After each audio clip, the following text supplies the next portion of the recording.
mai. J'espère que vous êtes bien chez vous et bien protégés, en compagnie de Céline de BD Fugue Besançon et de Benoît de BD Fugue Annecy.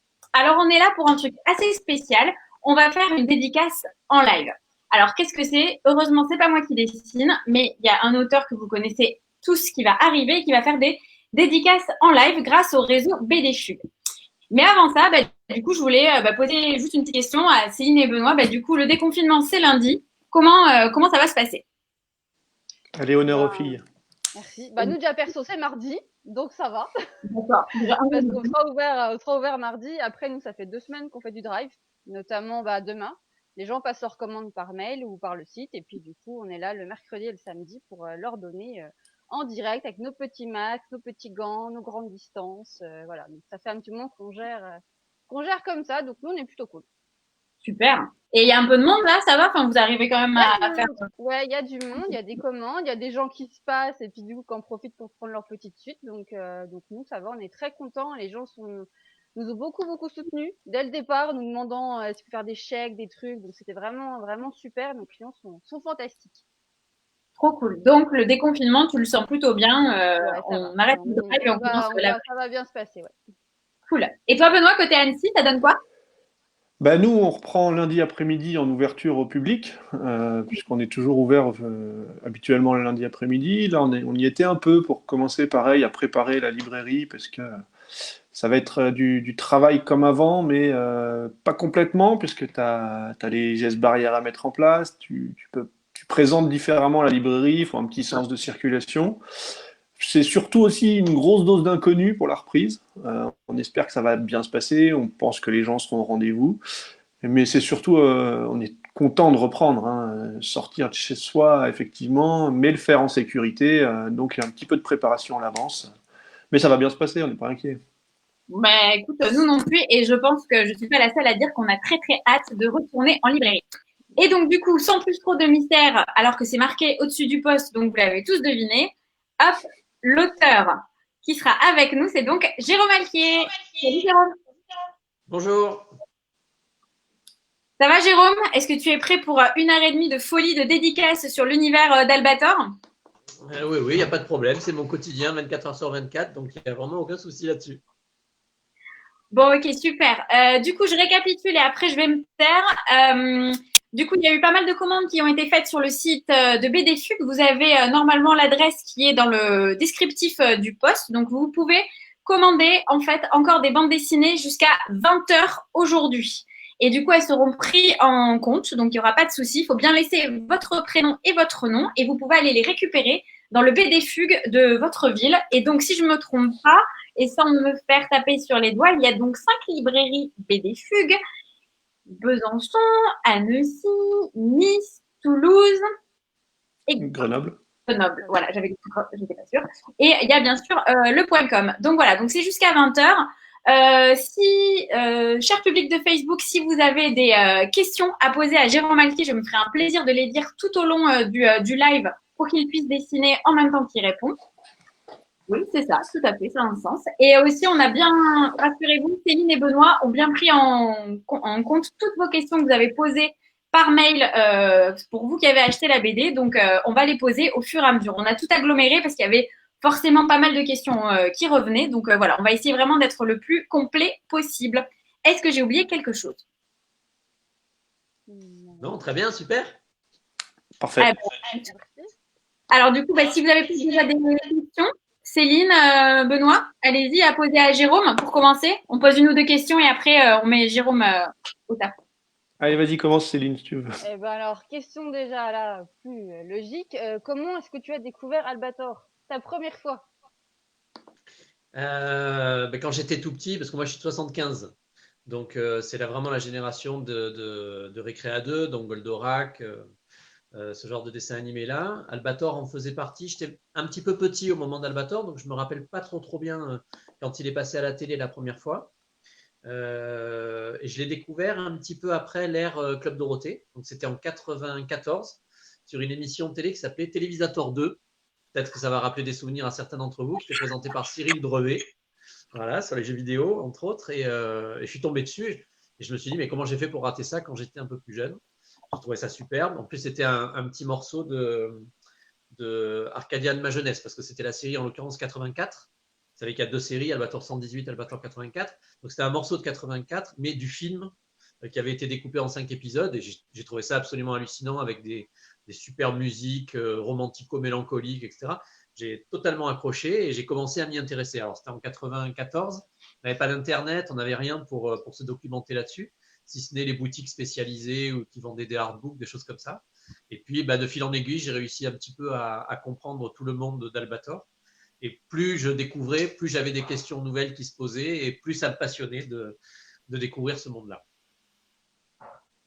D'accord. Super. Benoît? Allez, j'enchaîne sur la deuxième du coup. Pour toi, Albator, ça a eu quel impact sur les mangas et l'animation de l'époque? Est-ce que ça a vraiment fait connaître ce monde-là un peu plus? Ça fait partie des moteurs, je pense, d'une certaine époque. Alors oui, je vais répondre par rapport à ce que ça a apporté dans les années 80.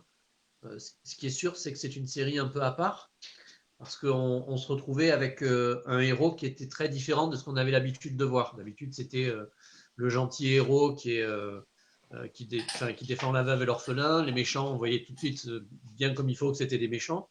Là, les distributions de rôles étaient un petit peu différentes. C'était beaucoup moins manichéen que ce qu'on avait l'habitude de voir, avec un héros finalement qui était une sorte de paria, puisqu'il était chassé de sa propre planète.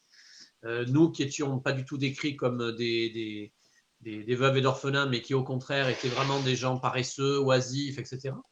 Donc Oui. c'était une distribution des rôles vraiment particulière, d'autant plus chez les méchants, avec les sylvidres qui étaient des humanoïdes végétales, et on peut facilement y voir un aspect écologique de la nature qui cherche à reprendre ses droits sur la Terre. Donc c'était une sorte d'ovni par rapport aux d'autres dessins animés qui étaient beaucoup plus manichéens. Et je pense que ça a ouvert la porte à pas mal d'autres choses. Et c'est très caractéristique aussi de l'œuvre de Leiji Matsumoto, je pense. Oui.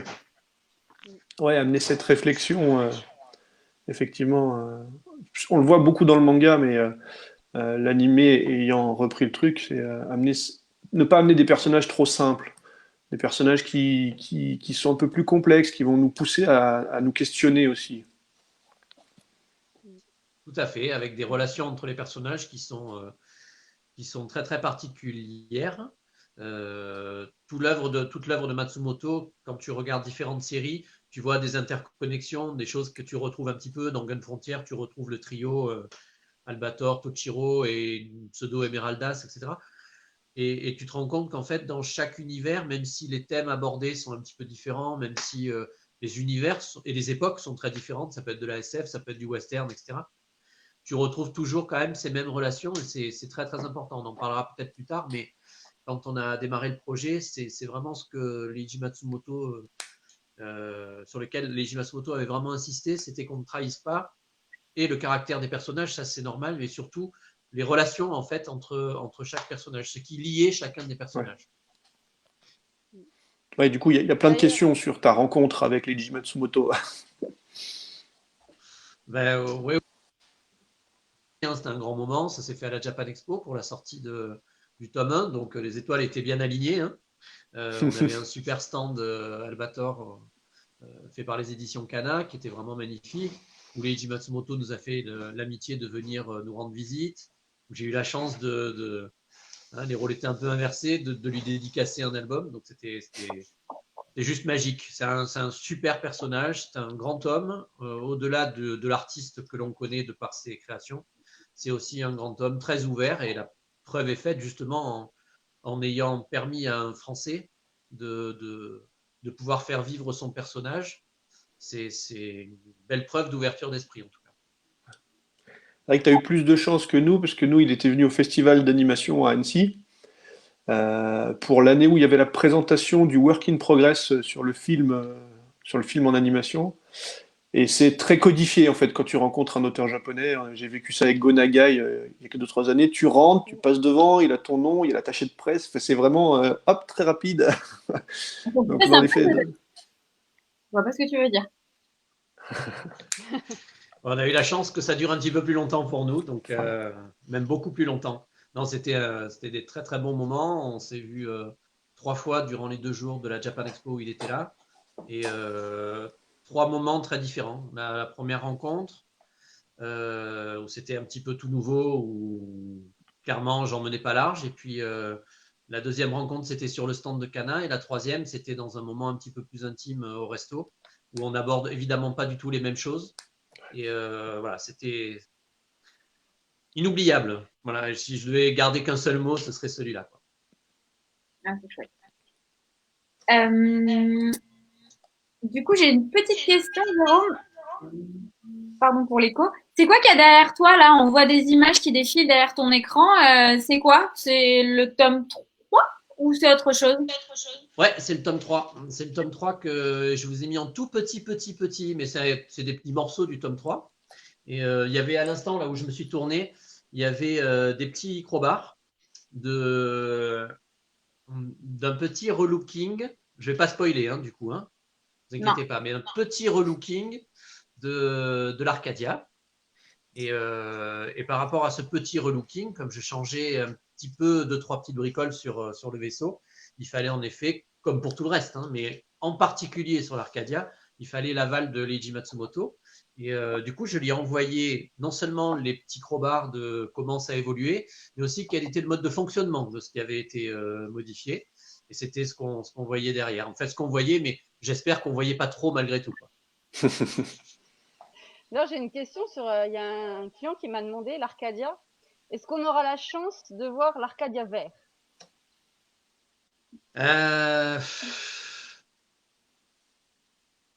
Comment te dire? Tu as le droit de le dire. L'Arcadia vert, il est profondément lié évidemment à la série de 84 et au film Arcadia de ma jeunesse. Il est lié aux 2 films de Galaxy Express, à Endless Odyssey. C'est vrai que c'est pas tout à fait la même chose que dans la série de 78. On est tous beaucoup à penser ou à assimiler la série 84 comme étant une préquelle à 78, mais des informations récentes tendent à prouver qu'il y a malgré tout des centaines d'années entre les 2 séries, donc c'est pas exactement les mêmes personnages, etc. Tout ça pour dire que l'Arcadia vert n'apparaîtra pas tel quel comme on a l'habitude de le voir dans la série de 84 dans le tome 3. Mais il y fera malgré tout une petite apparition en caméo. Chouette. Caméo qui plaise bien aux lecteurs, hein. Pardon Stéphanie. Les caméos, ils adorent ça, hein. Il y en a 2-3 qui se sont amusés à relever plein de choses. On a eu un petit mail de clients qui se sont dit « Ah ben là, il y a un clin d'œil à ça, là, il y en a un autre à ça. » Donc les easter eggs plaisent beaucoup. Ils sont mis pour différentes raisons. Ils sont pas juste mis, enfin du moins j'essaie pas de les mettre pour le plaisir de faire un caméo, quoi. Il faut qu'il y ait quand même derrière une raison scénaristique à tout ça. Et des caméos, pardon, le tome 3, il en regorge beaucoup plus que les 2 premiers. Mais là encore, c'est pour des raisons qui sont scénaristiques. Et donc c'est bien s'ils le remarquent. C'est souvent les grands fans qui arrivent à pointer du doigt les quelques petits caméos un peu cachés. Mais voilà, il y en a plein dans les tomes 1 et 2. Il y a par exemple un caméo des Daft Punk dans le tome 2, par exemple, en référence à ce qu'ils ont fait avec Leiji Matsumoto sur l'album de One More Time, dans la fin des années 90. Et puis après, des caméos, bien évidemment, plus particuliers à la série ou aux séries, de manière générale, de Leiji Matsumoto. L'apparition, par exemple, de Metal dans le tome 2 ne s'est pas fait tout seul. Et c'était important, je trouve, en travaillant sur une œuvre comme celle de Matsumoto, de faire intervenir ce personnage assez emblématique qui n'est pas directement de l'univers d'Albator, au contraire d'un Emeraldas ou d'autres personnages de d'autres séries d'Albator. Du coup, ça fait déjà 15 minutes, donc je propose que quand même on commence que tu commences à dessiner. Moi, je vais me mettre en retrait. Et donc, du coup, je propose que ce soit une question Céline et une question Benoît pour que je gère bien le truc. Et moi, je vais vous poser donc, du coup toutes les questions que vous mettez sur le live. N'hésitez pas, je vais les poser au fur et à mesure. Juste pour information, le tome 3 va sortir au mois de novembre. A priori, ce sera début novembre.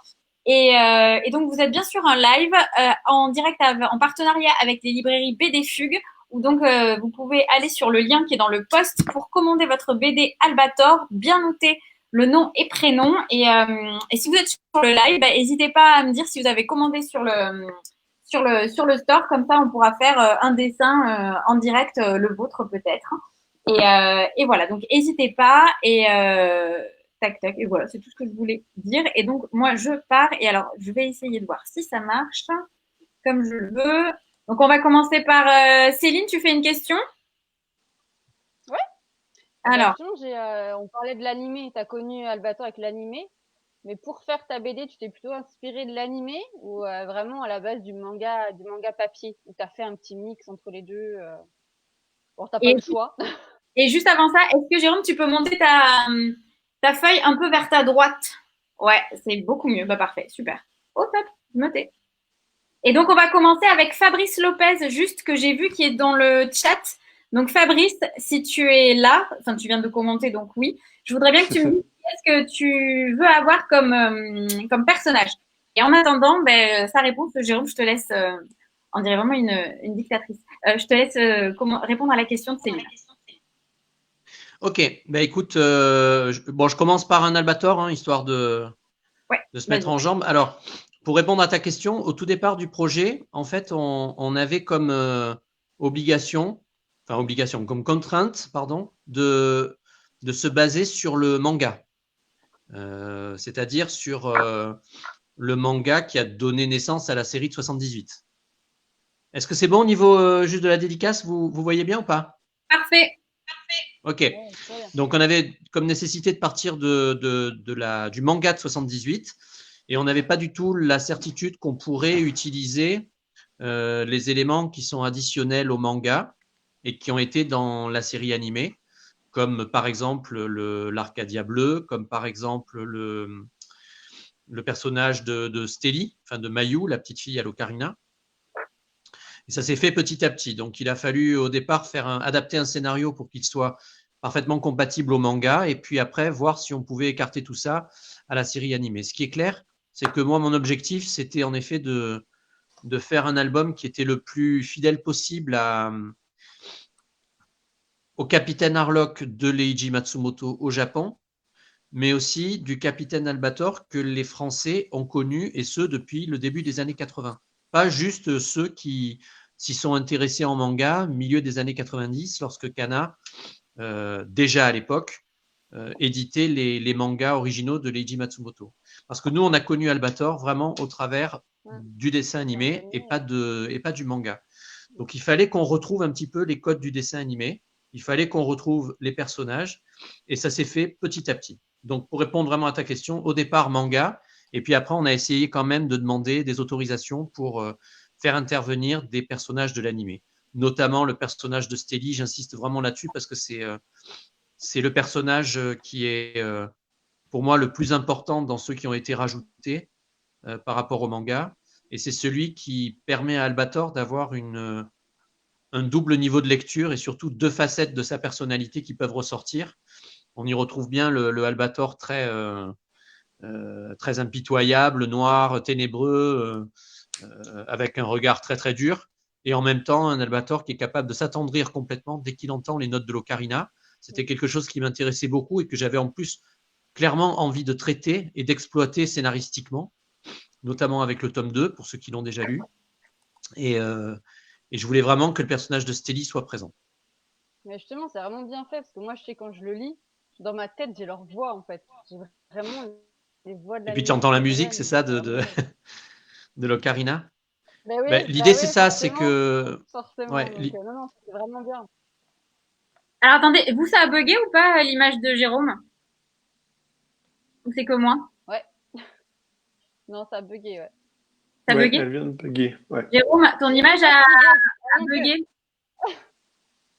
Jérôme, on est bloqué sur ton doigt avec ton... Avec Albator. Je vais essayer de revenir. Alors, vous m'entendez quand même ou pas? Oui. Ouais. Bon, alors je sais pas. Je vais... refresh la page.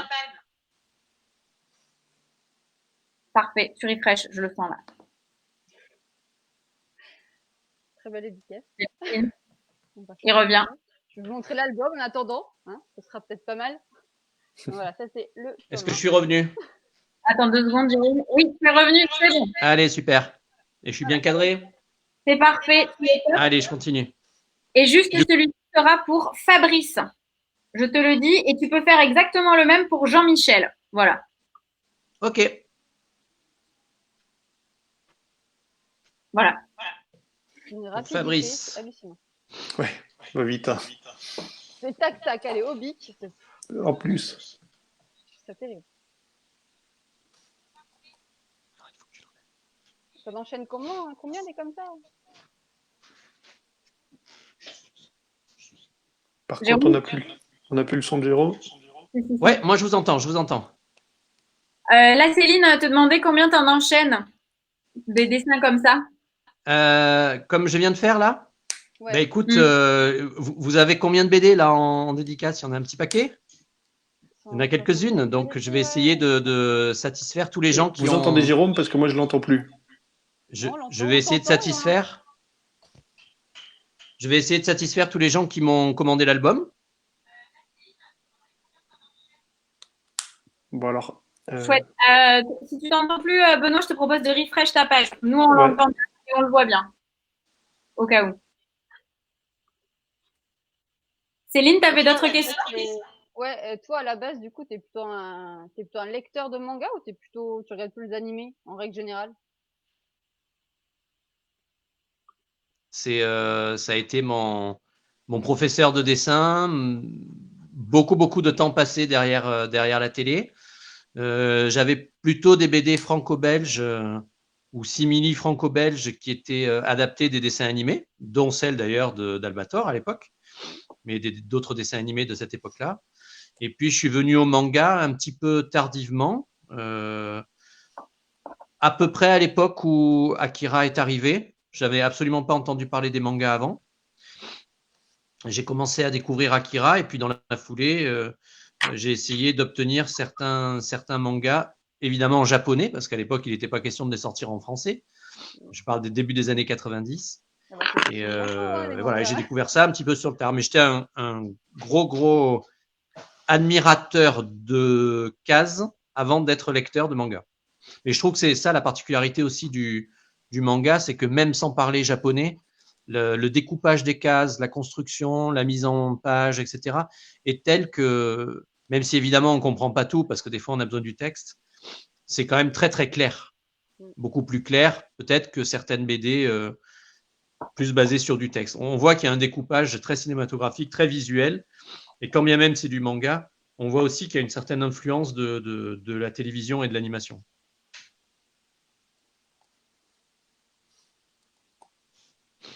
Et celui-là était pour Jean-Michel. Jean-Michel. Tout à fait. Allez.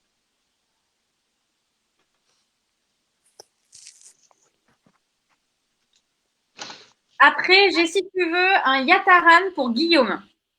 Je rajoute un tout petit peu de couleur pour que les gens puissent voir quand même ce qu'ils vont recevoir, parce qu'il y aura en effet un petit peu d'aquarelle en fond. Hein. Voilà. Et je te fais un Yataran dans la foulée. Super. Benoît, une question peut-être? Allez, ouais. Comme dans toute série, tu as forcément un personnage préféré. Et aussi, surtout pour prolonger le truc, lequel a été le plus dur à reprendre, à t'approprier, on va dire, pour faire mémoire de l'Arcadia? Déjà, c'était un petit pari d'arriver à, malgré tout, y mettre une petite touche personnelle par rapport à ce qui existait. J'ai grandi et j'ai appris à dessiner avec les dessins de Komatsubara, entre autres. Et forcément, quand tu fais du Albator, tu ne peux pas réinventer la roue par rapport à ce qu'un maître de l'animation comme Komatsubara avait pu créer. Je parle de lui pour le dessin animé, bien sûr, évidemment Matsumoto pour le manga original, mais même d'autres animateurs comme Nobuteru Yuki qui a fait Endless Odyssey, etc. Donc c'était très difficile d'arriver à se démarquer d'eux tout en étant fidèle. Donc, j'espère que, comme tu l'as dit, on y voit un petit peu une empreinte personnelle. Et pour répondre à ta question, un des personnages qui était pour moi le plus difficile, c'était le personnage de Mimé, la muse d'Albator. que j'aime énormément. C'est un de mes personnages préférés, si ce n'est le préféré après le personnage principal.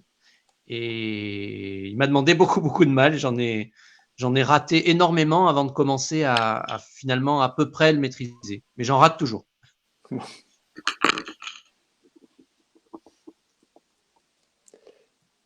Benoît, Du coup, j'enchaîne. ouais, vas-y. J'enchaîne sur une autre question un client, en fait, un lecteur nous a demandé comment tu as été choisi pour ce projet, en fait. Il est bon. Ouais, on est allé, on a proposé le projet en fait aux Japonais. C'est nous qui avons été à la base de la première proposition. Hein, c'est les éditions Kana et moi-même. On a eu la chance de se rencontrer. Ça paraissait aussi tellement logique et tellement évident que c'était les éditions Kana qui pouvaient porter un tel projet. D'abord, moi, je donne mon avis en tant que lecteur. Ils sont pionniers dans le domaine du manga. Ils ont été là dans les années 90, à une époque où c'était, vous le savez, en tant que libraire, extrêmement compliqué d'arriver à imposer du manga en France. Les fameuses japonaiseries. Oui, par exemple. Exactement. Et voilà, ils ont été là, ils ont essuyé beaucoup de plâtre, mais ils se sont accrochés et ils sont encore là aujourd'hui. Et si le manga est présent, on le doit à ces éditeurs de la première heure. Hein. Je ne vais pas tous les citer, mais ils se reconnaîtront. Kana en fait partie. Et qui plus est, Kana était l'éditeur de Leiji Matsumoto pour les œuvres d'Albator et de Galaxy Express. Peut-être d'autres aussi, plus récemment, mais en tout cas à l'époque, c'était pour Albator et Galaxy Express. Et c'était tout à fait logique que si un tel projet pouvait voir le jour, ce soit fait avec eux. Donc, le projet s'est passé de cette façon-là. On a monté un dossier, on l'a présenté, enfin les éditions Canal ont présenté à Leiji Matsumoto lors d'une visite au Japon. Et Maître Matsumoto a trouvé ça très intéressant, assez passionnant de pouvoir travailler là-dessus et a donné un feu vert de principe à partir duquel on a commencé à travailler vraiment et à fournir des différentes étapes pour la validation. Ça s'est fait en 3 étapes. Il y a une partie pour la validation du scénario qui a été transmis. Ensuite, on transmet à l'équipe japonaise le storyboard. Et une fois que le storyboard est validé, qui contient aussi les dialogues quasi définitifs, on envoie les planches finales à Maître Matsumoto. C'est comme ça que ça se passe. Donc à la base, oui, c'est nous qui sommes allés avec ce projet-là. Et on a été très agréablement surpris de voir l'enthousiasme de Monsieur Matsumoto. Oui. Bon. Il y avait beaucoup d'enthousiasme, je pense, dans la manière dont le projet a été présenté par la directrice de Kana qui a défendu bec et ongle ce projet, ainsi que d'autres de la même collection. Je pense aussi que ça a été marquant pour eux de voir à quel point on était fan, qu'on avait envie de faire quelque chose sur son œuvre, tout en étant, et ça c'est très important, très respectueux de ce que lui avait fait, pour pas la dénaturer, pour pas faire un peu n'importe quoi avec, mais pour vraiment continuer à faire vivre son personnage au-delà des frontières japonaises. Je pense que c'est ça qui a été vraiment un élément déclencheur. Et manifestement, avec le retour qu'on peut avoir aujourd'hui sur les critiques de mémoire de l'Arcadia, il semblerait que voilà, on est touché à peu près juste sur le fait que on essaye de continuer à faire vivre ce personnage-là que, du moins, les Français ont connu dans les années 80. Oui, de toute façon, moi, c'est comme disait Céline, hein, c'est ce qu'on a à la lecture. On a tous ces souvenirs qui ressortent de l'anime quand on lit la BD. Donc c'est pari gagné déjà en France, quand tu es un peu fan ou que tu as connu ça, tu as cette nostalgie qui pop au moment de la lecture et qui fait que tu es encore plus dedans et que tu as envie de relire l'album et d'avoir la suite aussi. Donc rien que pour ça, c'est gagnant. Hein. Et juste, je me permets de dire que c'est pour Guillaume, ce Yataran, et qu'après, Jérôme, tu peux enchaîner sur plusieurs Albator qui, bizarrement, ont un succès incroyable. Ok, c'est très bizarre en effet. Ouais. Et juste Benoît, je te coupe, mais tu as dit que tu avais un super retour français. Mais tu as un retour japonais aussi ou pas? Alors, le retour japonais, si tu veux, on l'a avant même qu'on puisse avoir un retour français, puisque, comme je te disais, chaque élément, scénaristique, storyboard ou planche finale, est commenté par différentes personnes au Japon. Il n'y a pas que Leiji Matsumoto. Si, bien entendu, c'est lui qui a le final cut, comme on dit, mais il y a aussi l'équipe éditoriale de Leiji Matsumoto au Japon, qui est l'éditeur Akita Shoten. C'est eux qui nous font l'honneur de servir d'intermédiaire entre les éditions Kana et Leiji Matsumoto. Et donc, quand on a des retours japonais, c'est des retours et d'Akita Shoten et de Leiji Matsumoto.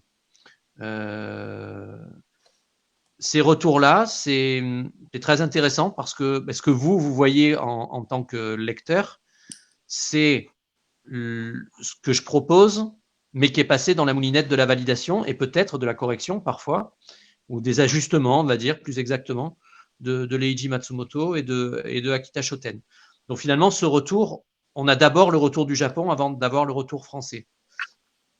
Mais après, je pense que ta question va aller aussi pour le retour du public japonais, peut-être. Ouais. Oui. Ouais, c'est ça, le Oui, public, ouais. et là-dessus, c'est un petit peu plus compliqué parce que j'ai cru comprendre que Mémoire de l'Arcadia, qui a droit à sa sortie au Japon sous forme numérique, et il faut savoir qu'au Japon, les gens lisent beaucoup en numérique, n'a pas encore sa sortie papier. Donc, je crois qu'ils attendent, c'est à confirmer, hein, mais je crois qu'ils attendent la sortie du 3e tome pour faire un album entier, relié, intégral. On verra à ce moment-là quel est le retour exact de la version papier. Ce qu'on peut dire en tout cas, c'est que la version numérique est téléchargée et suivie sur le site de, je crois que ça s'appelle Manga Cross ou Cross Manga, je ne sais jamais dans quel sens c'est, mais c'est le site internet, Cross Manga, ouais, le site éditeur le site numérique d'Akita Shoten. C'est téléchargé, c'est suivi. Il y a des sites de fans qui en parlent, etc. Preuve que malgré tout, ça doit toucher le public là-bas au Japon. Après, j'en sais pas beaucoup plus, mais j'espère beaucoup une sortie papier pour avoir ce genre de retour. Et juste, je me permets de répondre à des questions qui sont. N'hésitez pas sur le live Facebook si vous avez des questions, on y répondra dès que possible. Et juste en ce qui concerne les conventions, pourquoi on a organisé cette dédicace en live, c'est parce que justement, on ne sait pas quand est-ce qu'on aura la chance de pouvoir revenir en librairie pour faire des dédicaces, du moins, ou alors dans des salons, des festivals et tout ça. Donc c'est pour ça qu'on essaie de vous amener un petit peu la dédicace à vous, comme on peut pas aller vers la dédicace. Puis ça te manquait, Jérôme? Ben oui, parce que, comme on dit souvent, le boulot de dessinateur, c'est un boulot un peu solitaire. Et je le mets pour qui, celui-là, tu m'as dit? S'il te plaît. Charlie, pardon, avec à la fin. Charlie. Oui. Ouais, ok. Oui, c'est un métier qui est un peu solitaire, donc ça fait du bien d'être en face de son public, le rencontrer, pouvoir discuter avec lui. Là, c'est super que vous puissiez poser des questions et apporter quelques réponses aux gens qui se demandent un petit peu ce qu'il y a derrière un projet comme celui-là. Et oui, ça manque. Clairement, ça manque. Donc, j'ai hâte de pouvoir revenir, mais en attendant, je trouvais que c'était dommage de casser ce lien avec le public, casser le lien aussi avec les libraires qui étaient malheureusement dans une situation telle qu'ils étaient obligés de fermer avec le confinement. Même si certains ont pu faire du drive, ça reste quand même une coupure par rapport à un lien direct physique avec le public. Et les dédicaces en live permettent justement de renouer ce lien, de le faire continuer à exister malgré la distanciation sociale. Après, faut pas oublier aussi que du coup, pour toi, c'est un énorme effort parce que tu vas faire quelques 200 dédicaces parce que ça a eu énormément de succès. Donc déjà, un énorme merci à toi pour tout ça.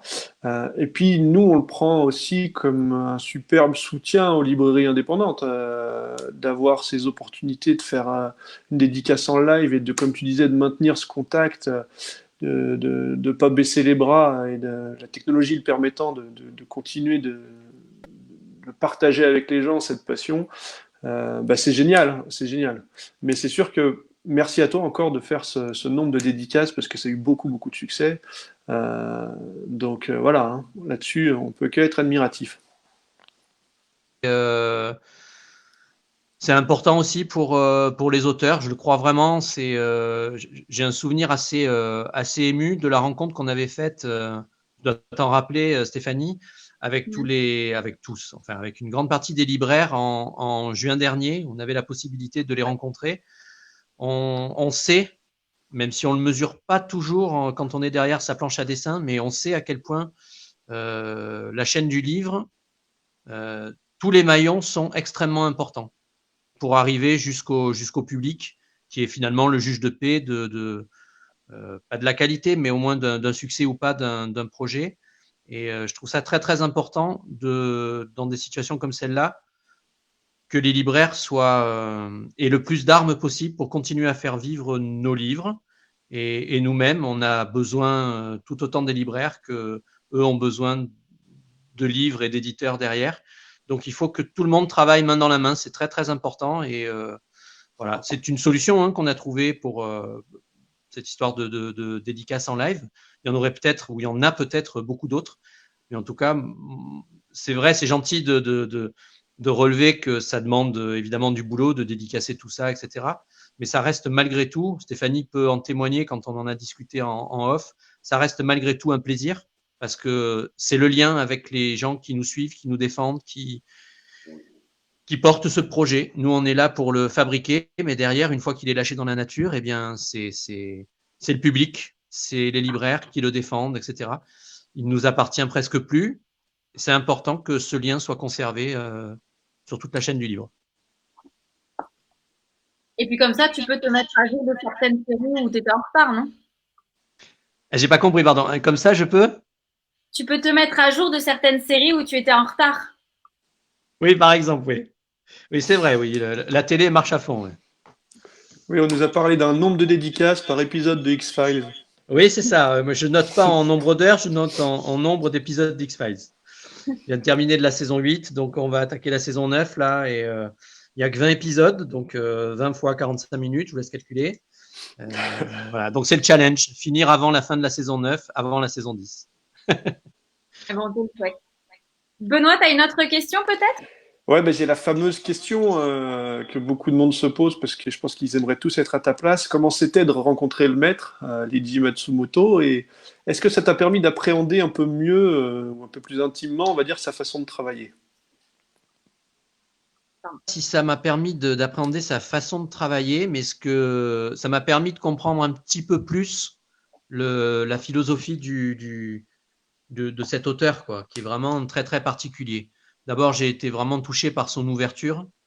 Tu vois, je vais te donner une anecdote, mais on parlait tout à l'heure du regard des Japonais par rapport à ce qu'on avait produit, etc. Je me souviens que lorsqu'on a donné les premières planches au Japon, les premières planches couleurs, il faut savoir que les planches étaient en couleur et que du coup, ça avait été quand même une discussion au départ avec Akita Shoten quant à faire des planches en couleur ou des planches style manga noir et blanc. Et on avait défendu le bout de gras en disant que on voulait absolument faire de la BD franco-belge parce que c'était ce qui, à mon sens, faisait le plus écho à la Madeleine de Proust des gens qui avaient connu ça en animation, c'est-à-dire en couleur. Et en même temps, c'était aussi une manière d'y donner une sorte d'empreinte franco-belge à un personnage qui est de toute façon créé au Japon. Voilà, donc il y avait ce double niveau. Donc quand on a envoyé les premières planches après avoir soutenu Mordicus qu'il fallait faire de la couleur, forcément, j'attendais de manière un peu fébrile le premier retour de Leiji Matsumoto. Petite parenthèse, il est pour qui celui-là, tu m'avais dit, Steph? Romain? Oui, s'il te plaît. Ok. Donc oui, on attendait avec un petit peu de fébrilité le retour des Japonais. Et je m'attendais à lire des trucs du style attention, ce personnage, la tête est trop longue, attention, là, il faut faire ci, il faut faire ça. Et en fait, le premier retour de Matsumoto, ça a été de dire, et j'en ai versé évidemment ma larme, on voit tout de suite au travers des planches que vous avez fait toute la passion que vous avez pour mon personnage et tout le bonheur que vous avez à dessiner dessus. Continuez à dessiner comme cela, avec autant de plaisir, et ça passera jusqu'au lecteur. C'est beau. Voilà. Comme premier retour du maître incontesté qui est Leiji Matsumoto pour moi, je peux vous assurer que ça faisait quelque chose. Et tu te disais évidemment pas que ce que tu avais fait était parfait, loin s'en faut, mais qu'au moins tu étais sur la bonne voie et que tu étais, que tu avais plus que son aval, tu avais vraiment son regard bienveillant et son soutien bienveillant dans ce projet-là. Donc c'est vrai que le rencontrer, ça m'a permis de vérifier tout ça, que je savais plus ou moins au travers de nos premiers échanges, et ça s'est confirmé avec les quelques heures qu'on a passées ensemble. Je ne sais pas si j'ai répondu à ta question du coup. Très bien, très bien. Ok. C'est étonnant parce que c'est très différent le retour de l'auteur de base et le retour d'un lecteur, où ça procure la même chose de se dire on a réussi au final. Je sais pas si je vois ça comme. Je suis très heureux de faire ce projet-là. Vraiment, je vais pas le cacher. Hein, je suis comme un dingue. C'est un rêve de jeunesse qui se fait. Ça donne beaucoup de pression aussi parce que quand voilà, moi je suis honnêtement, hein, évidemment toute proportion gardée, je suis Peter Jackson qui fait le Seigneur des Anneaux là. Oui. Voilà, ça fait 25 ans que j'aime, que je connais par cœur ce personnage-là, que je vis avec d'une certaine façon, en tout cas d'un point de vue purement passionné, et pouvoir apporter quelque chose à l'édifice de Leiji Matsumoto sur ce personnage-là, c'est un grand honneur. Et du coup, c'est, encore une fois, je dis toute proportion gardée, évidemment, on parle juste de dessins animés, de bandes dessinées, etc., mais ça donne une certaine responsabilité de ne pas faire n'importe quoi avec. Et j'ai essayé d'aborder le projet tant d'un point de vue passionné, d'un point de vue professionnel, que d'un point de vue lecteur, de ce que j'aurais aimé lire comme histoire d'Albator. Et clairement, la série de 78, même si elle est peut-être un petit peu moins bien dessinée, elle a une saveur particulière par rapport à la 84, qui est très très bien aussi. Elle a une saveur particulière pour plein de raisons. Et si on m'avait dit en tant que fan, allez, on t'offre un truc sur Albator, qu'est-ce que tu voudrais? J'aurais signé tout de suite pour un 43e épisode de la série de 78. Ouais. Et c'est pour ça que j'essaye finalement d'aborder Mémoire de l'Arcadia comme un éventuel 43e épisode. Alors, pas chronologique, mais un éventuel 43e épisode. C'est une des raisons pour lesquelles l'album commence par An de grâce de 1977, Durnus 43. Petit clin d'œil évidemment au nombre 42 non pas de l'anniversaire de Star Wars, mais du nombre d'épisodes de la série de 78. Je me permets juste de faire un tout petit point de qu'est-ce que vous faites là sur le Facebook des éditions Cana. Et ben du coup, on est en live avec Jérôme Alquier, qui est auteur des Mémoires de l'Arcadia Albator aux éditions Cana, dont le tome 3 va sortir en novembre prochain. Et du coup, si vous souhaitez avoir une dédicace, c'est encore possible jusqu'à 20h ce soir. Si vous cliquez sur le lien qui est sur le post des éditions Cana, qui vous renvoie sur le lien du site BD Fugue. Donc, c'est un partenariat dédicace avec les librairies BD Fugue. Et si vous êtes en live en train de regarder potentiellement votre dédicace, n'hésitez pas à me dire nom, prénom et le personnage que vous souhaitez que Jérôme vous dédicace. Et là, Jérôme, ce Albator va être pour Nicolas Baudouin. Parfait. Et après, peut-être que tu peux faire une Emeraldas. J'en ai quelques-unes. Oui, pas de problème. C'est un personnage très particulier lui aussi, qui est très souvent, on synthétise son rôle en étant c'est Albator au féminin, mais c'est beaucoup plus complexe que ça. Non, c'est mon héroïne. Eh oui, mais bien sûr, c'est un personnage vraiment très très attachant.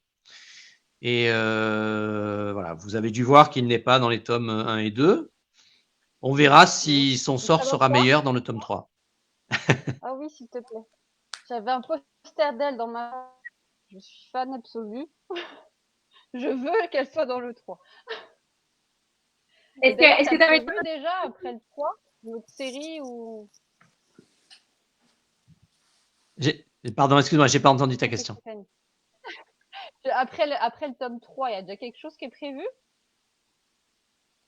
Oui, il y a des choses qui sont prévues. Alors, Cana a lancé un nouveau label pour Mémoire de l'Arcadia. Je les en remercie, en tout cas de cette confiance et de ce pari. Le label s'appelle Classics. C'est une collection, et qui dit collection dit évidemment plusieurs albums différents, enfin plusieurs titres différents. Je sais qu'à Angoulême, dernièrement, Cana a eu la chance d'officialiser la future sortie d'une BD sur un autre personnage. Quoi? pas vraiment, vraiment officiel. Ah, pas vraiment. Bon, alors voilà. Donc il y en a une autre dont on a quand même beaucoup parlé à Angoulême et qui a fait On est beaucoup passé parler à d'elle. ça du scoop. Et puis j'aimerais en effet bien, si j'avais une lettre au Père Noël, pouvoir derrière faire d'autres licences qui sont chères à mon cœur que de fans et de passionnés. Donc oui, il y a des choses qui sont prévues. Il y a des choses qui sont prévues. Peut-être sur l'univers d'Albator, peut-être aussi sur d'autres univers. On aimerait bien, par exemple, là je fais ma lettre au Père Noël, Stéphanie. Je dis pas du tout que ça va sortir en l'occurrence, mais j'aimerais bien, en tant que fan et en tant qu'auteur, j'aimerais bien pouvoir continuer à parler de ce projet de mémoire de l'Arcadia au travers peut-être d'un livre qui lui est dédié, un artbook où on montrerait des choses qu'on n'a pas l'habitude de voir, en tout cas qu'on ne voit pas dans la bande dessinée, comme le caractère sheet, comme les storyboards, des petites infos. Tu parlais tout à l'heure aussi des caméos, ben oui, il y en a beaucoup. J'aimerais bien les lister, j'aimerais bien les partager aussi avec les gens. Donc pourquoi pas un artbook sur Mémoire de l'Arcadia, dans un beau coffret dans lequel vous pourriez ranger les tomes 1, 2, 3 qui seraient déjà sortis. Ça, ce serait ce que j'aimerais bien faire pour l'année prochaine. Et puis, avec peut-être un tout petit peu plus moyen terme, une autre série, ce serait bien, ouais. Ça va, j'en ai pas trop dit, Stéphanie? T'as d'autres envies à part Albator? Comment? T'as d'autres envies à part Albator? Parce que beaucoup nous demandent des reboots, tu vois, Capitaine Flamme ou autre chose. Ou... Est-ce que ça t'intéresserait aussi de rebooter d'autres mangas de notre enfance? Et tu as le droit, Jérôme, de faire ta liste au Père Noël. Et encore, ça, c'est la short list, quoi. Et donc oui, des envies, j'en ai plein, ouais, j'en ai plein. Mais j'aimerais bien qu'il y en ait un ou deux de cette liste-là qui puissent se réaliser, ça me ferait plaisir. Je crois qu'on n'a pas entendu. Je disais que j'aimerais bien qu'il y ait un ou deux titres de cette série-là qui puissent se réaliser, ça me ferait très plaisir de bosser dessus et de partager ça avec le public.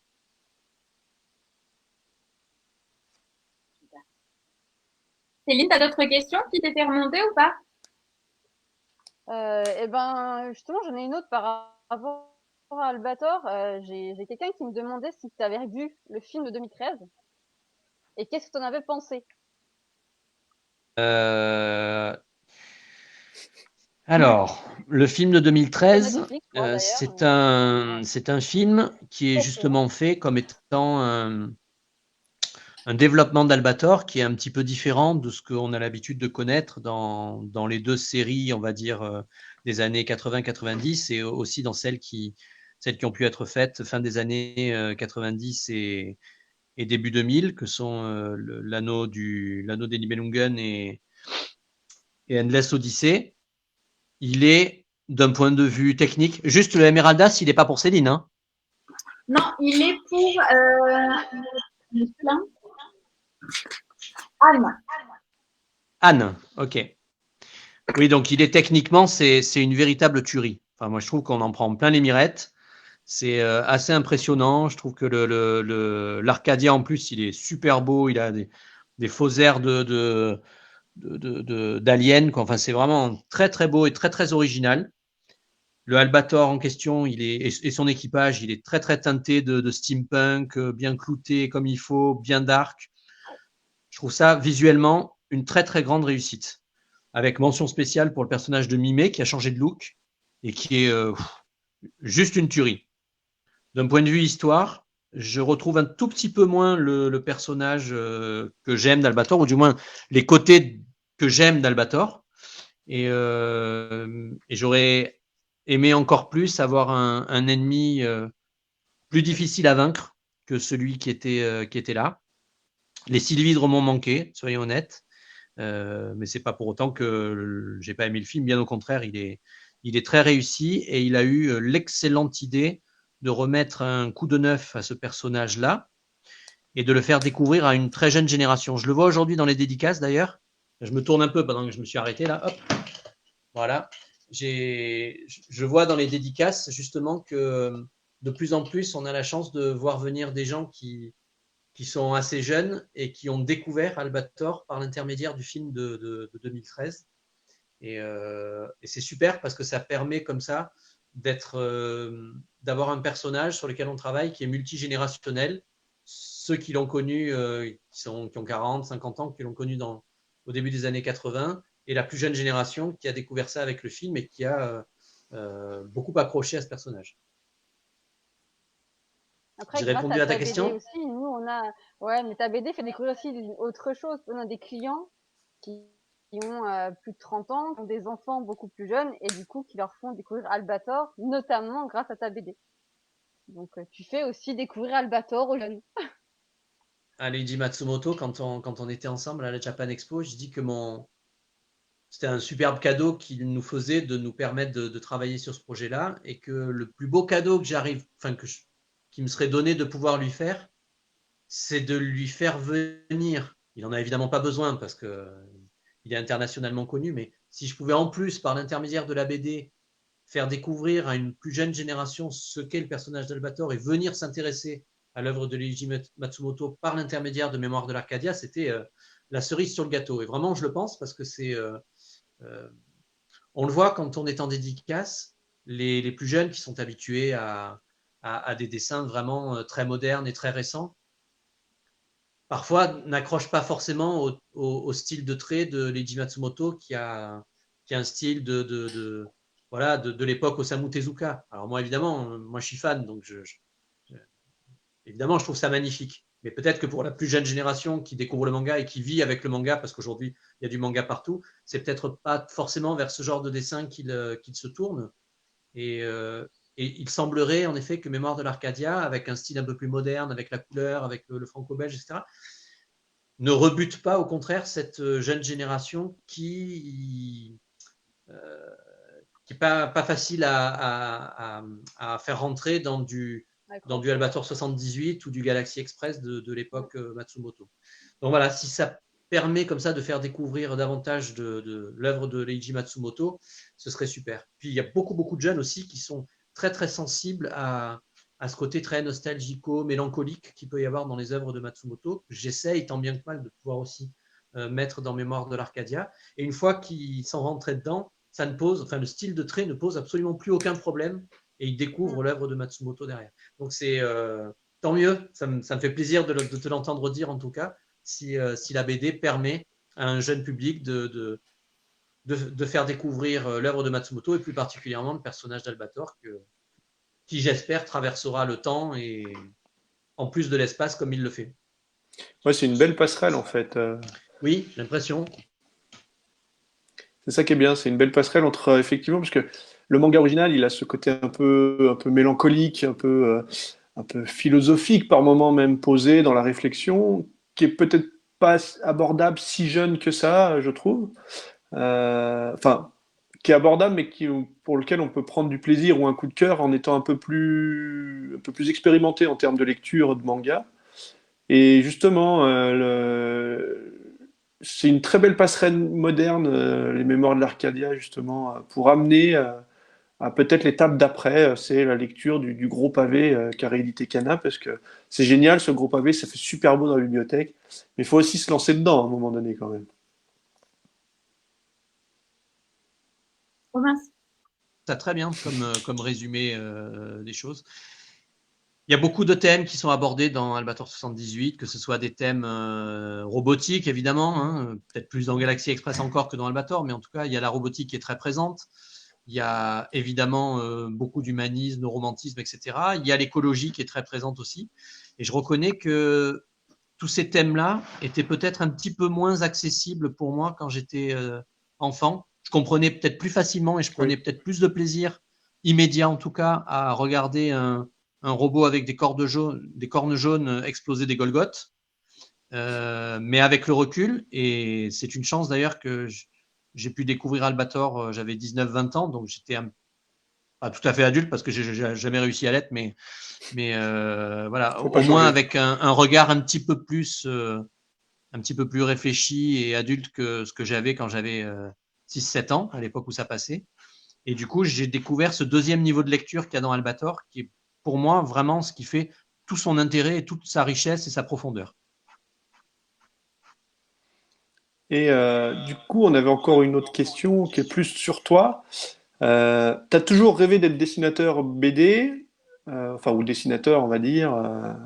Et peut-être qu'Albator, ça a été un déclencheur de cette envie d'en faire ton métier.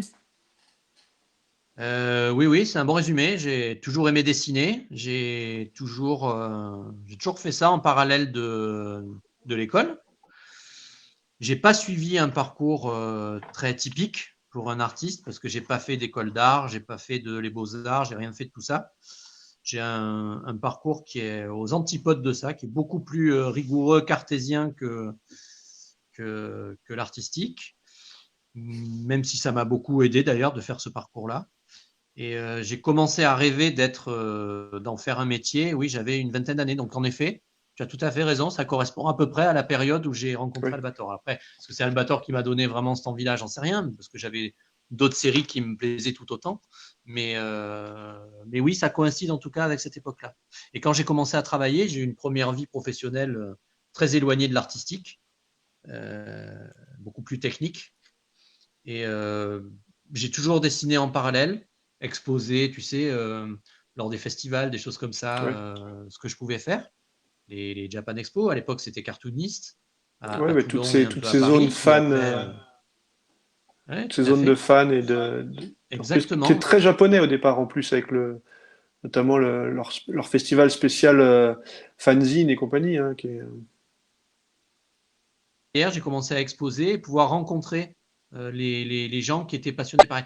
Il faut vraiment se rendre compte qu'on était dans les années 90. Donc, dans les années 90, peut-être pour ceux qui nous écoutent et qui les ont pas connus, on était vraiment à la risée de tout le monde quand on aimait le manga. Hein. C'était, tu disais tout à l'heure, les japonaiseries. C'était une personne assez haut placée dans le gouvernement qui parlait de ça. Et c'était ça, quoi. C'était que, bon, il fallait surtout pas dire trop fort qu'on aimait ce genre de choses. Et on avait l'impression un peu d'être seul au monde quand on aimait ce genre de choses. Et lorsqu'on a eu des festivals, comme Cartoonist, je parlais de celui-là, mais après, un petit peu après, les Japan Expo et tous les autres festivals qui ont commencé à se monter, on s'est rendu compte qu'on était toute une communauté à aimer ça. Ouais. Et ça a été important pour nous de se rendre compte que voilà, on n'était pas seul, que cette passion, elle était partagée, qu'elle avait de bonnes raisons d'être, que derrière, il y avait un véritable art qui méritait d'être connu, etc. C'est l'époque dont je parlais tout à l'heure, où les éditions Kana se sont battues pour que le manga soit présent, comme d'autres éditeurs. Et donc oui, c'est à cette période-là, en effet, où j'ai rêvé de pouvoir en faire un jour mon métier. Et paradoxalement, c'est à cette époque-là où la plupart des gens, pas forcément bien intentionnés, ont essayé de me décourager de faire ce métier-là parce que c'était pas un vrai métier, parce que c'était pas, et le manga était pas un vrai art. Enfin, je pourrais tenir des heures là-dessus. Je sais que Stéphanie n'aime pas trop quand je parle 300 ans, mais je pourrais tenir et raconter beaucoup d'histoires sur des choses que j'ai vues, entendues, y compris par des pairs PAIRS de la bande dessinée qui m'ont boycotté, qui m'ont refusé beaucoup de choses parce que j'aimais le manga. Et voilà, donc c'était les années 90, il faut l'accepter, ça fait partie de l'histoire du manga en France. Et donc oui, pour répondre à ta question, c'est certainement dans ces années-là que j'ai eu envie d'eux. Et paradoxalement, où j'ai eu le plus de raisons d'abandonner, vu ce qu'on me disait et vu la manière dont le manga était perçu en France. D'accord. Pardon. Je me suis lancé dans celui-là parce que du coup, j'avais peut-être pas entendu s'il y en avait un autre. C'est le personnage de Mimé. Si par hasard, ça correspond à une personne de la liste, je le signe pour cette personne-là. Écoute, personne n'a demandé Mimé pour l'instant, donc laisse-la de côté. Je pense qu'il y a des gens qui, en voyant ça, vont se dire qu'ils la veulent. Et là, si tu veux, tu peux te lancer dans un Toshiro façon époque Gun Frontier, si tu veux. Et après, tu peux faire aussi Emeraldas ou Albator, comme tu veux. Ok, alors on va faire un Toshiro.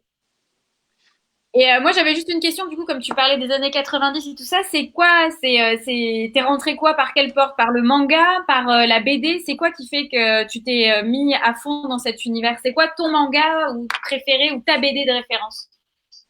Alors, dans les années 90, j'étais déjà un gros fan d'animés. Et moi, c'est clairement les animés qui étaient la base. C'est-à-dire que le manga, même si c'était le point de départ des animations que je regardais, malgré tout, pour moi, c'était la continuité de l'animé que j'aimais. J'ai découvert, début des années 90, je vous ai dit tout à l'heure, j'ai découvert Akira en manga, les mangas version américanisée de Glénat. C'était génial parce que ben voilà, ça n'existait pas à l'époque. Donc j'ai pris ça de plein fouet et j'ai trouvé ça absolument fabuleux. Et derrière, je crois que c'est toujours Glénat qui avait sorti Dragon Ball, 92-93, quelque chose comme ça. Et dans la foulée, tous les autres mangas que j'aimais, entre autres chez vous, chez Kana, avec Senseiya et Albator. Mais j'avais acheté déjà tous les mangas en version japonaise, quoi, parce que ça me servait aussi de modèle de dessin et ça faisait la continuité de l'animation que je regardais et que j'aimais. Donc c'est tout ça qui m'a fait rentrer pleinement dans le manga. Après, rentrer d'un point de vue plus professionnel, c'est l'exposition de dessin en tant que fan sur des festivals, sur des conventions. Et mes premiers boulots professionnels, c'était des jaquettes de DVD que je faisais principalement pour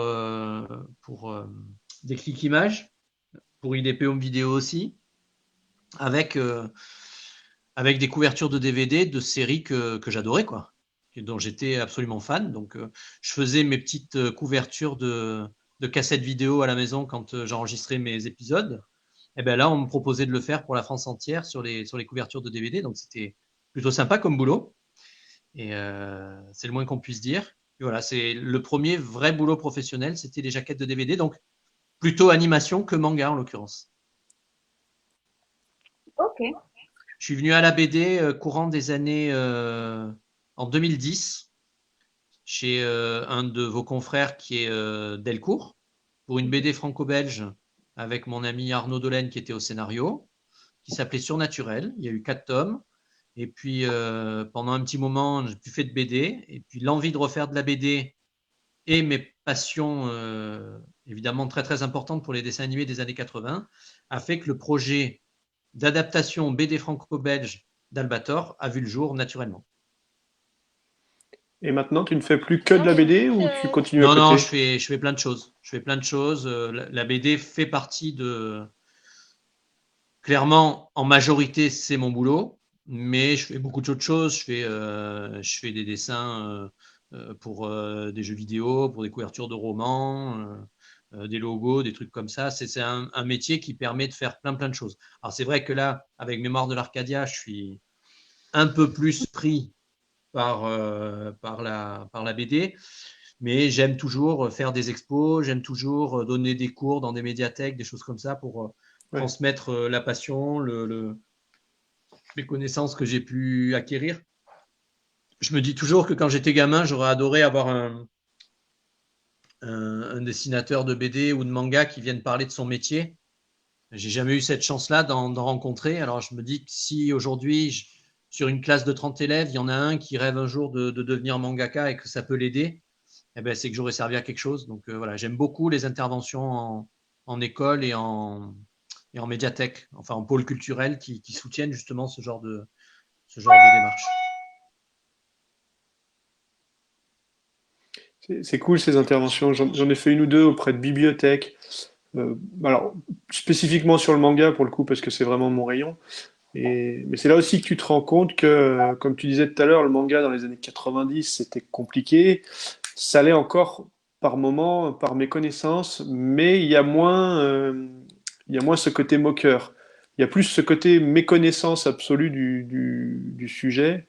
Mais c'est toujours génial de pouvoir partager justement des gens qui connaissent pas ce que tu kiffes en fait, hein. Donc c'est top ça. Juste, c'est pour Jean-Philippe avant que tu répondes. Ah, merci. Oui, il y a une méconnaissance, mais après, ceux qui sont de plus en plus décideurs, moteurs, etc., ont toujours le même âge qu'il y a 20 ans.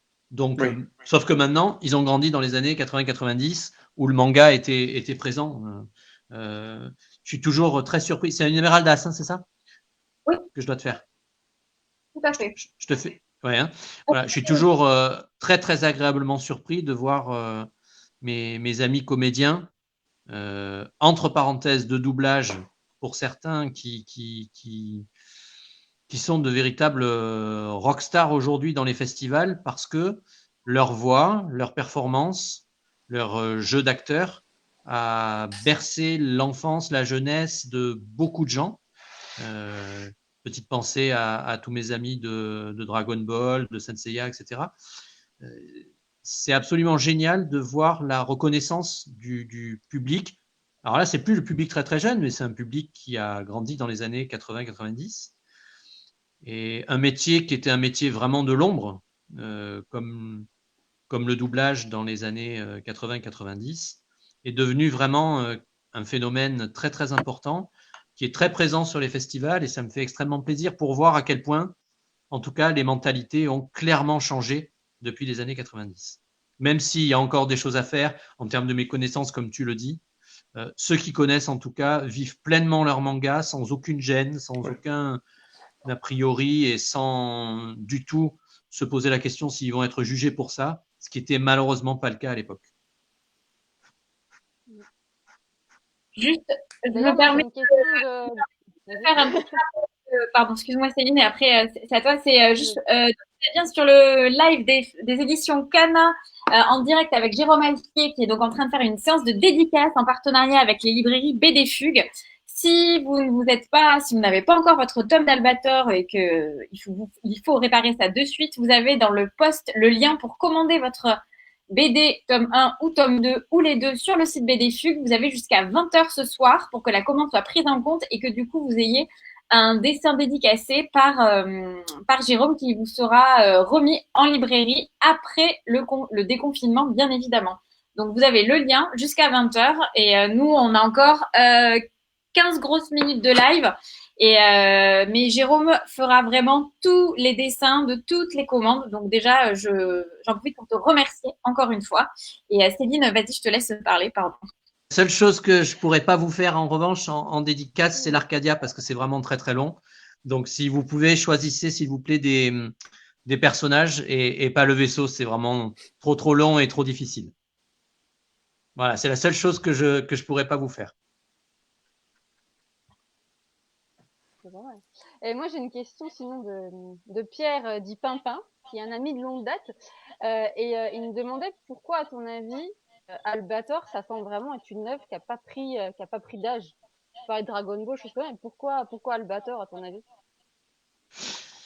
Je pense que ça revient un petit peu à ce qu'on disait au début du live. C'est un personnage, c'est une distribution des rôles qui était très différente, beaucoup plus complexe que d'autres dessins animés qui étaient plus manichéens et avec des thèmes très adultes. On parlait de la robotique, de l'écologie, etc., qui sont en plus tristement célèbres, hein, parce que les sylvidres qui viennent pour coloniser la planète l'ont en fait déjà habité bien avant l'apparition de l'homme. Et aujourd'hui, elles sont là, c'est des humanoïdes végétales, elles sont là en symbiose avec la nature et cherchent à reprendre leur position sur la Terre. On y voit franchement une allégorie de la nature qui cherche à reprendre ses droits par rapport à l'humain qui a fait n'importe quoi sur sa planète. Et c'est des thèmes terriblement d'actualité, malheureusement, hein, j'ai envie de dire. Et il avait fait ça il y a 40 ans, donc il était totalement visionnaire par rapport à ce genre de thème. Et le côté vraiment un petit peu philosophique et fait que c'est une histoire qui est vraiment un double niveau de lecture, comme on le disait. C'est un niveau de lecture évidemment plutôt enfantine, où on voit Albator comme le protecteur, etc., le pirate. Évidemment, les pirates, ça fait vraiment vibrer l'imaginaire des jeunes garçons. Beaucoup de jeunes filles aussi étaient en extase devant ce capitaine pirate. Si Je ne sais pas le dire.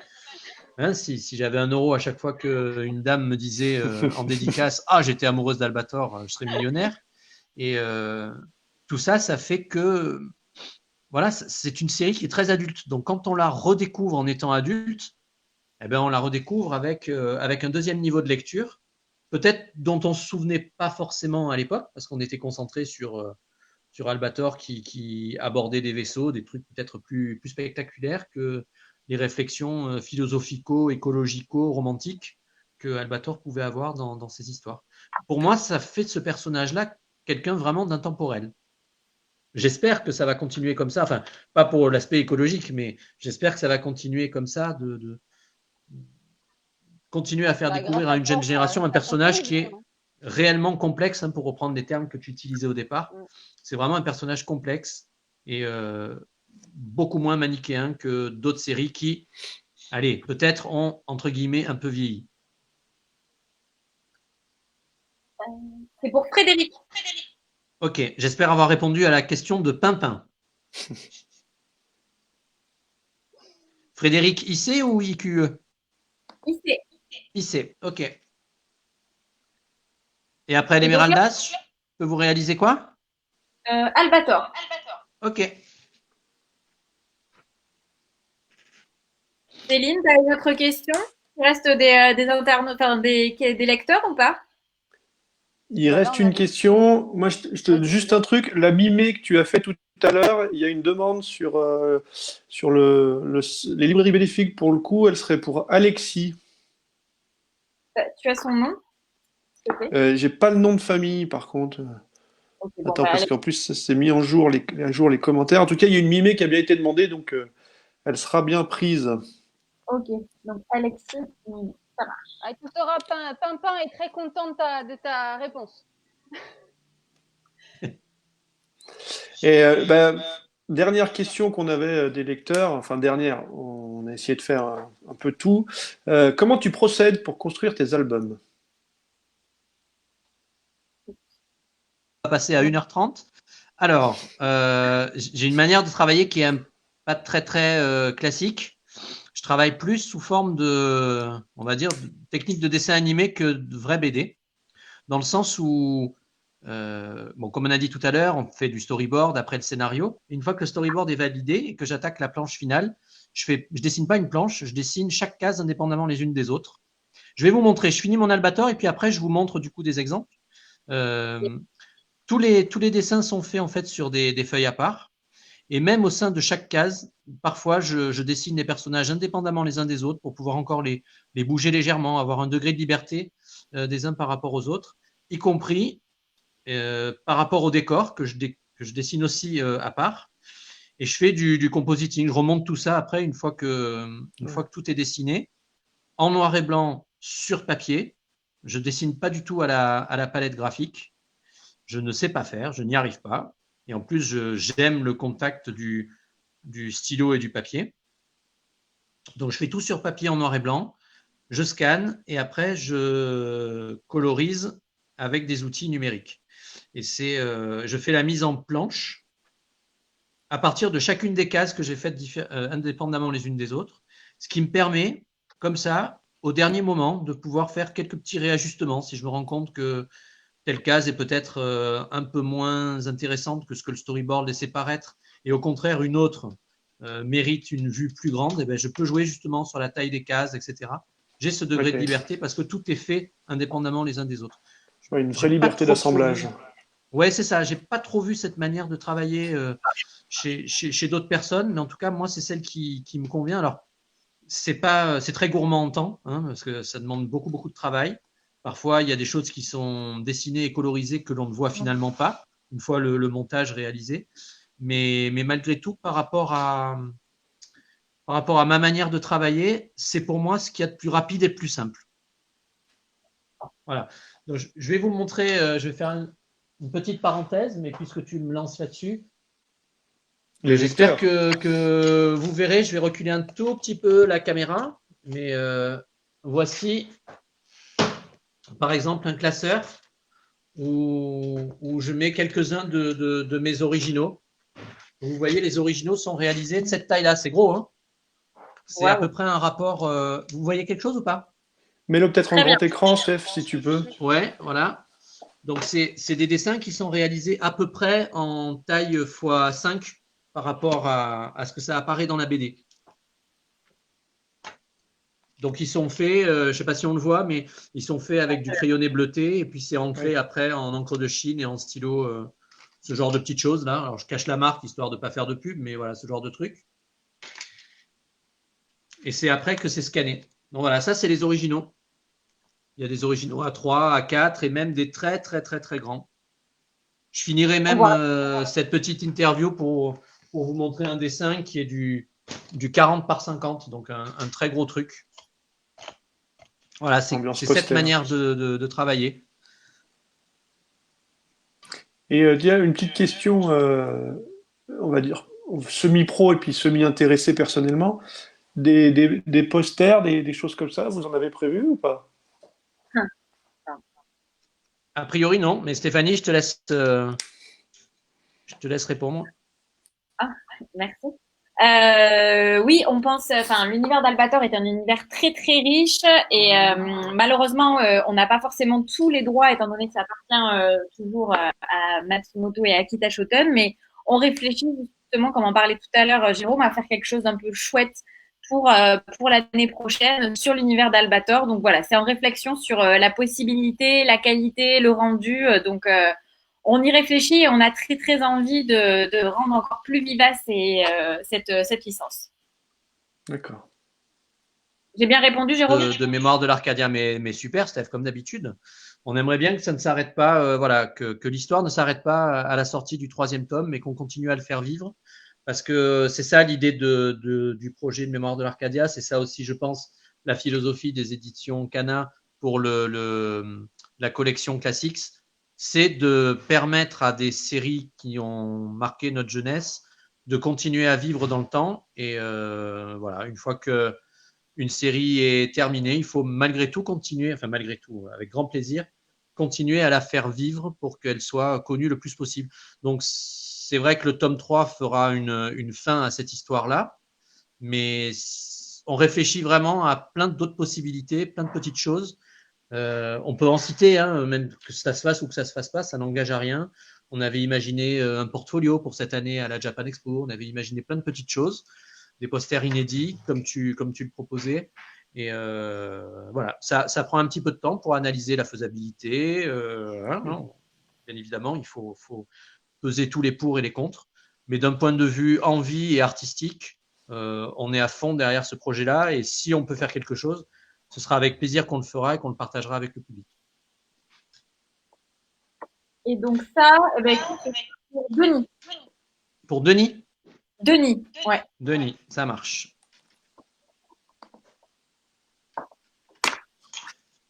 Et voilà. si tu veux, on fait un dernier Albator et après, eh ben, écoute, tu nous montres ce que tu voulais nous montrer. Ouais. Allez, un dernier petit Albator.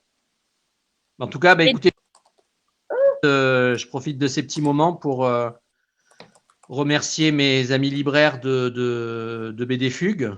Merci beaucoup de continuer à défendre ce projet. Merci d'être à nos côtés. Sans vous, il n'y a évidemment rien qui peut arriver jusqu'au public. Vous êtes notre relais jusqu'à eux. Vous êtes extrêmement important. Merci d'avoir participé comme ça, d'avoir partagé ensemble je ne sais pas comment il faut appeler ça, ce Dédi Live. Et merci à tous ceux qui soutiennent ce projet-là, que ce soit d'un point de vue pré-production avec Akita Shoten, Leiji Matsumoto, bien sûr, tous les membres de l'édition Kana qui ont pas ménagé leurs efforts pour que ce projet sorte dans les meilleures conditions l'année dernière pour la Japan Expo. Et merci à tous ceux qui partagent cette aventure en la lisant. J'espère que vous ressentez toute la passion qui est la nôtre pour le personnage et pour aussi cette époque bénie qu'on appelle souvent l'âge d'or du dessin animé, en France en tout cas. On espère que vous serez nombreux à continuer à suivre cette collection classique et que vous aurez toujours beaucoup, beaucoup de plaisir à partager ça avec nous, que vous soyez de cette génération-là ou plus jeune ou encore plus ancien, qu'importe. C'est multigénérationnel et j'espère que voilà, vous serez toujours à nos côtés. Nous, on met toute notre force et toute notre passion dans la balance pour faire les œuvres les plus chouettes possibles pour vous à lire. J'ai une petite question qu'on a un peu zappée. Est-ce qu'il y a une date de sortie pour le tome 3? Ah, je l'ai dit. Ah, pardon. Je suis passé à côté. C'est dingue, personne ne m'écoute, mais t'es pas le seul. Je pense que. Novembre. Oui, il va sortir mi-novembre. Entre début et mi-novembre, on n'a pas encore la date exacte, mais ce sera en novembre. Parfait pour juste avant Noël. Voilà. Je suis en train de le terminer. Oui. Qui dit terminé dit que j'ai dépassé la moitié, mais pas beaucoup, beaucoup plus. Donc, il faut que je termine ça d'ici à fin juillet pour qu'il puisse être dans les bacs en novembre. Mais ça devrait être fait. Et voilà, je suis sur la dernière partie, la partie qui est peut-être la plus, comment on appelle ça, le climax dans les films. Ce sera un album qui sera comme le premier, à savoir 56 planches et non pas 48. Donc 8 pages de plus, mais ce sera 8 pages vraiment d'action. Dans le premier, c'est vrai qu'on avait rajouté un petit peu des pages par rapport à une édition classique de 46 planches pour faire une sorte de petit rappel en début d'album pour replacer les choses dans leur contexte, pour ceux qui ne connaissaient peut-être pas forcément l'univers d'Albator. Là, c'est vraiment du 56 planches inédites, nouveautés, avec, je l'espère, un climax qui vous plaira. Les gens sont admiratifs de ton travail et de ta rapidité aussi. Oui, et que tu arrives à parler aussi bien en dessinant qu'en bas. Mais tu sais que moi, dans n'importe quelle situation, j'arrive à parler, Stéphanie. Ça, je sais. Et celui-là, il est pour Aurélien. Allez. Et donc, tu voulais nous montrer quelque chose avant qu'on se remette tous les 4 de visio pour terminer, c'est ça? Eh bien, écoute, j'étais en train de travailler sur une planche de l'album. Ah. Et du coup, bah écoute, voilà, c'est un gros dessin pour le moment. C'est que du crowbar. Je sais pas si vous le voyez bien. Waouh. Mais voilà, j'aime bien ce genre de dessin. Tu parlais de poster tout à l'heure. Ouais, j'aime bien ce genre de choses quand tous les persos sont présents, etc. Donc ça, c'est la version vraiment fait rapidement. Là, il y a une version un petit peu plus cleanée. Je sais pas si vous la voyez. Ouais. Voilà. Et puis, je vous le montre pas à l'ordo, mais il y a une version un peu plus colorisée, etc. quoi. C'est ça les étapes de fabrication de la BD, en tout cas. Hop. Voilà, je suis de retour. Salut, on revient de Tokyo aussi. Hop. Alors. Merci Jérôme, merci beaucoup. Là, t'en as fait combien? T'en as fait un 10e, je pense, même pas, un 20e de tout ce que t'as fait. Ouais, j'ai fait un épisode d'X-Files, ouais. C'est bien, voilà, en notre compagnie. Voilà. Du coup, merci beaucoup. Donc, pour rappel, c'était la dédicace de Jérôme. Oui, Jérôme, tu veux dire un truc? Ouais, je redis un gros merci à tout le monde et un petit clin d'œil à mon Greg qui doit suivre là. Je te fais un gros bisou, Greg.